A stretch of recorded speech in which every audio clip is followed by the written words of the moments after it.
Da parte vostra. Allora,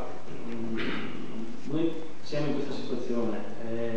riteniamo che non sia neppure percorribile il percorso di una condivisione di investimenti territoriali di diverse aree se non abbiamo formato in maniera solida gli strumenti che devono raccogliere, che devono raccordarsi all'interno eventualmente di un fondo, la cui misura potrebbe essere ragionevolmente quella descritta da AICO. Quindi noi in questa fase siamo concentrati nel trovare un gestore capace di costruire uno strumento che si riveli poi remunerativo e con un livello di rischio adeguato a quello dell'investimento di un fondo pensione. Mi immagino che se tutti nelle varie aree riuscissimo ad individuare un percorso analogo, ci troveremo ad un certo punto con tanti elementi di un puzzle, diciamo, con delle caratteristiche analoghe, non con delle sovrapposizioni evidentemente, ma con delle analogie, quantomeno se gli strumenti vanno tutti nella direzione dell'investimento pensionistico, mi immagino che ci siano delle analogie. Non ho una soluzione preconfezionata, però vi riporto un dialogo fatto tempo addietro con un gestore, il quale mi diceva,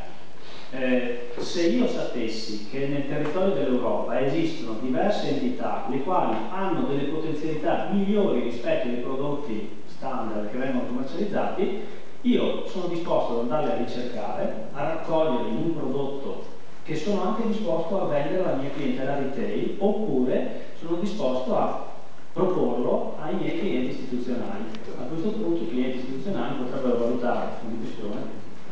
di dire, bene, quel prodotto lì che raccoglie i diversi investimenti territoriali e la cui analisi viene fatta da professionisti, perché altrimenti non è possibile metterci qua quattro di noi e dire mettiamo dentro un po' di Orléans, un po' di Spagna, mettiamoci pure Venezia, però voglio dire, temo che sarebbe limitata la soluzione, ecco. Però una squadra di professionisti,